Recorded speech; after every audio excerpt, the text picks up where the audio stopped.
Salut à tous, c'est Faustin pour la chaîne YouTube UGK Trading. J'espère que vous allez tous bien. Bienvenue dans cette nouvelle vidéo. Aujourd'hui, je vais te montrer comment analyser de A à Z un actif financier. Je vais te parler du DAX 30, c'est l'équivalent du CAC 40 en Allemagne. À la fin de la vidéo, tu seras capable d'analyser clairement un actif financier. Si ce type de contenu t'intéresse, n'oublie pas de t'abonner à cette chaîne YouTube. N'hésite pas à mettre un like, ça fait toujours plaisir. Et surtout, si tu as des questions, tu peux directement les mettre dans les commentaires. Allez, c'est parti, on passe directement sur mes écrans.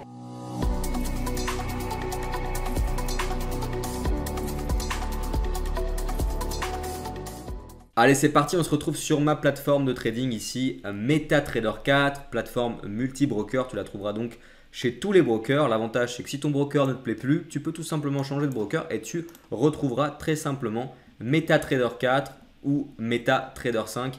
Et franchement, ça, c'est un avantage considérable. Ça te permet de ne pas être perdu. Quand tu changes de courtier, tu garderas tes repères. Alors déjà, avant de commencer d'analyser un actif, aujourd'hui on va parler d'un indice, donc un groupe d'entreprises. On peut d'ailleurs parier à la hausse ou à la baisse, c'est l'avantage du trading. Avant ça, on doit quand même comprendre une chose très importante à mon sens, la différence entre un analyste et un trader. Un analyste, d'ailleurs c'est ce qu'on va faire, on va analyser, il est là pour comprendre dans quel sens peut potentiellement aller un actif. Est-ce qu'on est sur un marché haussier? Est-ce qu'on est sur un bon niveau de prix? Est-ce qu'on est clairement dans le rouge et ça sent vraiment pas bon? Et on va regarder aussi le côté un peu fondamental, c'est-à-dire les news économiques, l'actualité, même si aujourd'hui on va plutôt se concentrer sur le graphique. Donc c'est vraiment ça, un analyste il va essayer de trouver des scénarios pour un actif en question. Et vous pouvez faire des analyses sur vraiment n'importe quel produit, que ce soit les indices, le forex, les matières premières ou même le bitcoin. Avec la vidéo d'aujourd'hui, tu seras capable d'analyser le bitcoin. Mais si tu es un analyste, tu n'es pas forcément un bon trader. Pour être un bon trader, tu dois en revanche être un très bon analyste, tout simplement car pour trader, tu dois savoir si on est sur un marché haussier, baissier, mais surtout tu as la notion de gestion du risque et c'est toi qui cliques sur achat ou sur vente. Tu dois gérer tes lots et tu dois gérer l'aspect psychologique. Donc ça, c'est difficile. Un analyste, lui, il va juste essayer de savoir si on est haussier ou baissier, essayer de trouver tout simplement différents scénarios et les partager, notamment à des traders. C'est comme ça que ça fonctionne dans le monde institutionnel. Donc voilà pour la petite information. Donc aujourd'hui, je ne vais pas te montrer comment trader, mais comment analyser. Et si tu sais bien analyser, le trading sera beaucoup plus facile. Alors concrètement, c'est quoi la marche à suivre pour analyser facilement, efficacement un actif boursier? Alors c'est assez simple en réalité. La première chose que vous devez faire, c'est vérifier que vous avez un graphique en chandelier. Donc, je vais mettre un C pour chandelier. Chandelier, c'est ça. C'est des bougies rouges sur mon graphique pour des bougies quand elles partent tout simplement à la baisse. Et des bougies ici en bleu quand vous avez le prix qui part à la hausse. Donc évitez d'avoir un graphique par exemple ici linéaire. Ça va être assez difficile de faire nos analyses, on va le voir par la suite. Et évitez également d'avoir un graphique en barre. Certains sont plutôt doués avec ce type de lecture graphique. Ce n'est pas mon cas. Donc moi, je vais vraiment vous conseiller, vous inviter à utiliser les chandeliers japonais. Donc, utilisez les chandeliers japonais. Essayez d'utiliser un graphique, j'allais dire, vierge. N'utilisez pas d'indicateur technique dans un premier temps ou pas beaucoup. Je vais vous montrer quelques indicateurs qui peuvent justement être utiles. Et surtout, essayez d'avoir un graphique vraiment en temps réel. Trop souvent, je vois des personnes faire des analyses sur les actions ou sur des produits et vous n'avez pas les prix en temps réel. Et ça, c'est souvent le cas quand vous allez sur des sites sur Internet où vous essayez d'avoir les prix des actions, des produits. Sachez qu'il y a souvent un décalage, donc faites attention, vérifiez que vous êtes bien sur une bonne plateforme de trading, donc en chandelier, sans avoir un graphique surchargé et surtout en temps réel. C'était pour moi important de faire cette introduction. Alors quels sont les paramètres, quels sont les points super importants pour être un excellent analyste de différents actifs financiers? Je vais t'en donner 3. Pour moi, ils sont juste obligatoires. Les autres, ils sont presque secondaires, j'allais dire. Alors, le premier point, c'est déjà de connaître la tendance de l'actif en question. Est-ce qu'on est sur un marché haussier? Est-ce qu'on est sur un marché baissier? Ou est-ce qu'on est sur un marché flat? Clairement, là, on va analyser le DAX 30.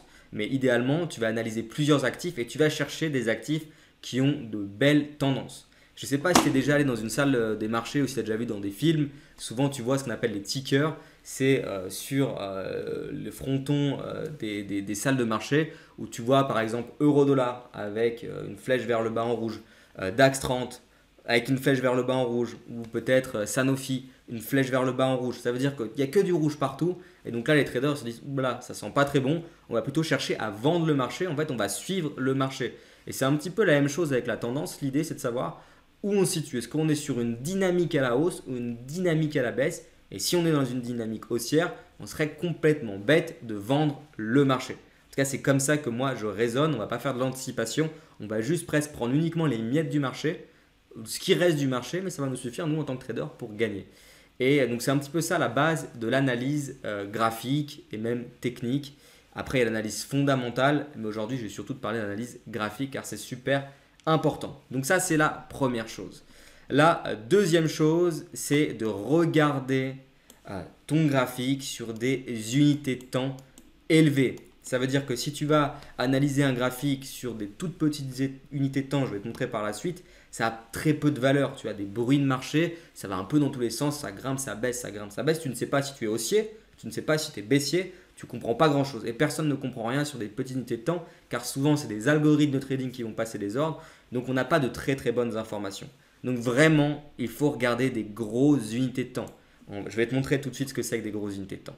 Et le troisième point, si tu veux faire une bonne analyse, c'est tout simplement de prendre en compte ce qu'on appelle les niveaux techniques. Les niveaux techniques, tu as le support. Si tu es sur un marché haussier, tu vas chercher des supports car on achète les supports. Si tu es sur un marché baissier, tu vas chercher les résistances car on vend les résistances. Et le trading et l'analyse surtout, c'est presque uniquement ça. Si on parle du graphique, je mets de côté cette fois-ci l'analyse fondamentale. Ce que je te propose, c'est que je te montre tout de suite ça sur un graphique. Comment analyser un actif? Alors la première chose, c'est connaître la tendance. Là, nous sommes sur le DAX 30. Est-ce qu'on est sur un marché haussier, baissier? Vous l'avez compris, c'est super important pour notre trading par la suite. Alors, on commence sur des unités de temps importantes. Ici, on est sur du D1. Chaque bougie représente une journée de cotation. Alors, pour connaître la tendance, il y a plusieurs façons de voir les choses. Soit on prend en compte la théorie de dos. La théorie de dos, c'est une théorie, comme son nom l'indique, qui nous permet de savoir si on est haussier ou baissier en fonction des plus bas, notamment. Par exemple, si on a un plus bas qui est de plus en plus haut, d'après la théorie de dos, on est sur un marché haussier. Donc jusqu'à là, on est haussier sur le DAX, ok. On a des plus bas qui sont de plus en plus hauts. Ici, on a des plus hauts qui sont également de plus en plus hauts, donc on est haussier, ok.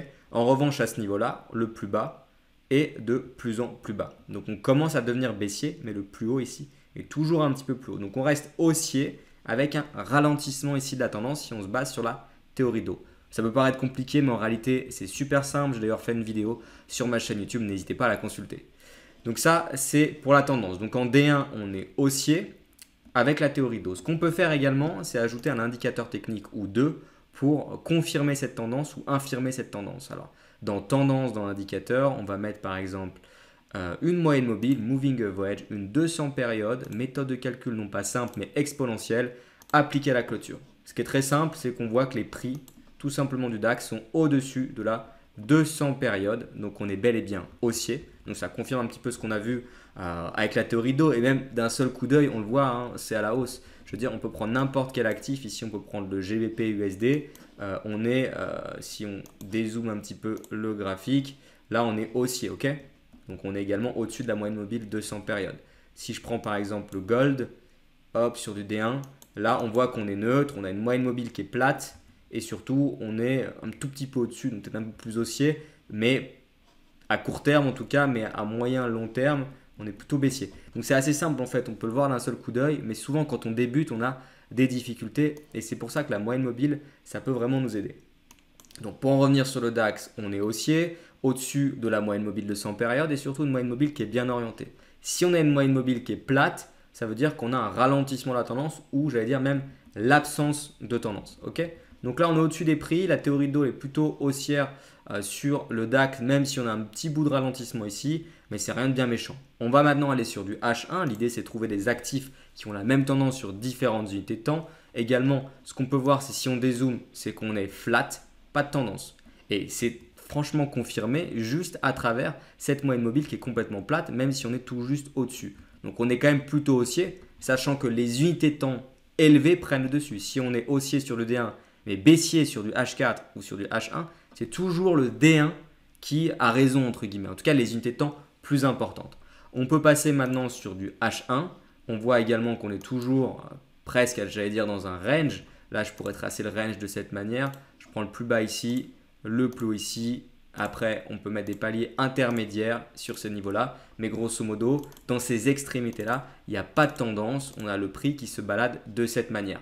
Donc si on doit chercher à intervenir sur ce marché, ce n'est pas le marché le plus intéressant parce que nous, on cherche des marchés directionnels. Mais si on nous oblige à rentrer sur le DAX, on irait tout de même plutôt acheter le marché par rapport justement à la tendance qu'on a en D1 qui est à la hausse. Donc on ne va pas vendre le marché, ça serait complètement bête. Alors là, je vais supprimer ces extrémités que je vous ai tracées pour vous montrer maintenant comment on peut aller plus loin dans l'analyse pour trouver des niveaux qui pourraient être intéressants pour acheter le marché.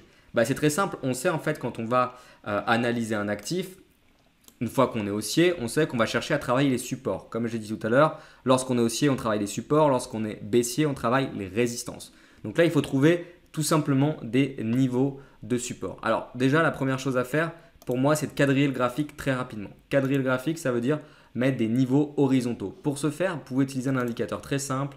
Il est disponible, je crois, uniquement sur MT4 et MT5. Dans personnaliser, et vous avez zigzag. Ça va automatiquement avec ces réglages-là que vous avez, valeur 12, 5, 3. Si jamais ce n'est pas le cas, vous cliquez sur réinitialiser et vous cliquez sur OK. Vous allez pouvoir trouver tout simplement les points hauts, les points bas. Soit vous tracez bêtement les points hauts, les points bas. Ici, on a 2 points hauts. Donc ici, c'est un niveau de résistance, qui deviendra peut-être support. Également juste ici. Également juste ici. OK. Et également juste ici. Alors, ce n'est pas nécessaire d'aller tracer les niveaux beaucoup plus bas, sachant qu'on va trader prochainement. Donc, les niveaux qui sont par exemple juste ici, on n'est pas prêt de les toucher. Donc, ça n'a pas d'intérêt pour nous de les matérialiser. Donc, ça, c'est la première chose, c'est tracer des lignes tout simplement horizontales de cette manière pour trouver les niveaux. Mais avant ça, ce qui peut être intéressant, c'est tout simplement de tracer des lignes de tendance. Donc, les lignes de tendance, c'est tout simplement des niveaux de prix. Ça peut être un support de cette manière. On voit grosso modo que le DAX rebondit à plusieurs reprises sur cette trendline. Okay, donc, ce n'est pas forcément quelque chose de très propre, mais on remarque tout de même que le DAX il tient sur ce niveau. Chaque fois qu'on se rapproche de ce niveau, grosso modo, le prix repart à la hausse. Okay, donc, ça, c'est la première chose. On peut tracer également la même chose en haut de cette manière. C'est plus ou moins propre. Okay, ce n'est pas forcément, j'allais dire, complètement parallèle, mais on voit qu'on se balade là-dedans. Donc, dans notre analyse, on sait qu'ici, ce niveau-là, c'est un endroit où on pourrait acheter le marché. Mais pour faire une bonne analyse, on doit avoir des niveaux de support donc horizontaux, sachant qu'on va chercher plutôt à acheter le marché. Dans le cadre de notre trading, sachant qu'on est haussier sur le D1. Donc, on va tout simplement prendre les pics qu'on a avec zigzag. Donc, on a celui-ci. Donc, ici, je vais cliquer sur propriété. Je vais le mettre un peu plus fin et je vais le mettre en vert, sachant que c'est des niveaux de support et les niveaux de résistance pour la vente, je les mettrai en rouge. Donc, je le mets en vert à ce niveau-là. Je peux aussi tracer cela. On a eu 2 points de contact. Je vais le décaler un petit peu ici et ici. OK. Et je vais pouvoir mettre également celui-ci. C'est un niveau où le prix a été travaillé à plusieurs reprises. Si je zoome un petit peu, on le voit très clairement.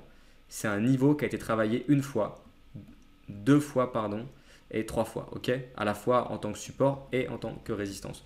Donc, ce niveau-là, il est intéressant. Donc, si le DAX, dans l'analyse, est amené à revenir sur plus ou moins cette trendline et se rapprocher de la moyenne mobile 200 jours sur un autre niveau de support qu'on a de manière horizontale, donc grosso modo, là, on est sur les 15 301.06, ça pourrait être un niveau pour acheter le marché, grosso modo, sur cette zone-là. Donc là, on sait avec notre analyse qu'on a une zone d'achat. OK, donc l'analyse, en fait, elle est très simple, c'est de prendre en compte les niveaux de support quand on veut acheter le marché, les niveaux de résistance quand on veut vendre le marché, tracer des trendlines, tracer des niveaux de prix. Et après, si on veut aller beaucoup plus loin, je vais effacer la ligne de tendance. Mais ce qu'on pourrait faire tout simplement, c'est aller sur des unités de temps un peu plus courtes, par exemple sur du H4, et carrément quadriller au complet le graphique pour trouver d'autres niveaux si vous faites du trading à plus court terme. Donc en fait, on prend ici les sommets qu'on a avec zigzag, ou pourquoi pas, même sans les utiliser, c'est vraiment plus une aide, mais vous les trouvez facilement. Par exemple ici, point de contact, point de contact, point de contact, point de contact. On n'a pas besoin de zigzag pour se rendre compte que c'est un gros niveau où quand le prix va arriver, on va potentiellement bloquer.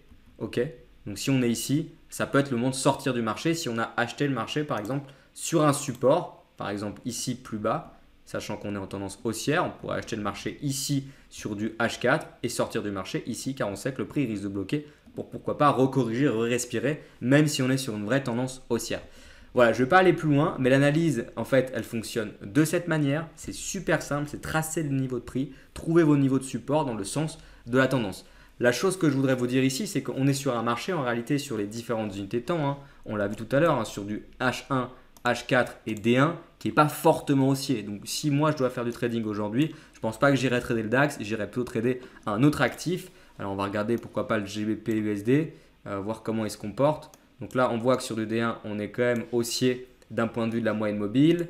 Sur du H4, on est également haussier. Sur du H1, on est également haussier. À chaque fois, les prix sont au-dessus de la moyenne mobile. Donc là, j'aurais plutôt tendance à aller sur ce type d'actif tout en procédant de la même manière, en traçant tout simplement les niveaux de prix. Alors en l'occurrence, le niveau de support ici. Plutôt ici d'ailleurs, on a 2 points de contact intéressants. Ok. Et on peut tracer aussi les niveaux de résistance. Et par exemple, avec une cassure de ce niveau de résistance à la hausse, avec ce qu'on appelle un breakout, on pourra aller chercher ce niveau-là où clairement on a de la place. Après, on pourra aller bien entendu affiner tout ça sur des unités de temps plus courtes. Mais ce que je veux dire par là, c'est que c'est important quand vous faites des analyses, tout simplement, de pouvoir avoir plusieurs unités de temps qui vont dans le même sens et aller chercher des actifs où il y a une vraie direction. Alors pour revenir, avant de clôturer cette vidéo sur le DAX 30, si je dois vous faire un résumé de cette analyse, ce que vous pouvez faire encore une fois sur n'importe quel actif, on est sur un marché haussier sur le DAX, c'est la première chose, avec un ralentissement de la hausse sur des unités de temps plus courtes. Donc ce n'est pas une forte conviction à la hausse, donc ce n'est pas un marché qui va nous intéresser. En revanche, on l'a vu, il y a des niveaux de prix intéressants pour intervenir sur le DAX notamment. Ces niveaux-là que je vous ai tracés en D1, on a notamment la zone des 15 416, je peux zoomer un petit peu, c'est ce niveau-là. C'est un niveau intéressant, c'est un gros support qui tient. Je vais vous le dessiner juste là. Donc on sait que là, on pourrait surveiller ces niveaux-là pour pourquoi pas mettre un ordre limite sur ce niveau tout en restant dans le sens de la tendance. Après, on a des niveaux en palier, il va falloir surveiller. Et l'analyse, je le rappelle, ce n'est pas une stratégie trading, c'est juste comprendre ce qui se passe sur un actif. Il faut avoir la partie analyse et la partie stratégie avec votre méthode d'intervention. Ça peut être les avalements, ça peut être Fibonacci, ça peut être pourquoi pas même des croisons de moyenne mobile, ça peut être plein de choses, mais il faut avoir tout simplement un signal avant de rentrer. Mais voilà, on sait en tout cas avec l'analyse que ce niveau de prix, par exemple, ou ce niveau de prix sont des supports qui ont été travaillés sur le DAX qui peuvent clairement nous intéresser. Voilà, vous avez compris comment analyser un actif. Je veux vraiment faire les choses le plus simple possible. En tout cas, si vous avez des questions, n'hésitez surtout pas à les mettre dans les commentaires. Si vous souhaitez apprendre le trading à mes côtés, je vous mets justement à disposition une stratégie trading complète, donc au-delà de l'analyse classique que je viens de vous montrer, pour vraiment aller plus loin également côté gestion du risque. Et vous avez simplement à copier-coller ma méthode de trading pour pouvoir l'appliquer sur votre compte de trading. Si ça vous intéresse, tout est dans la description.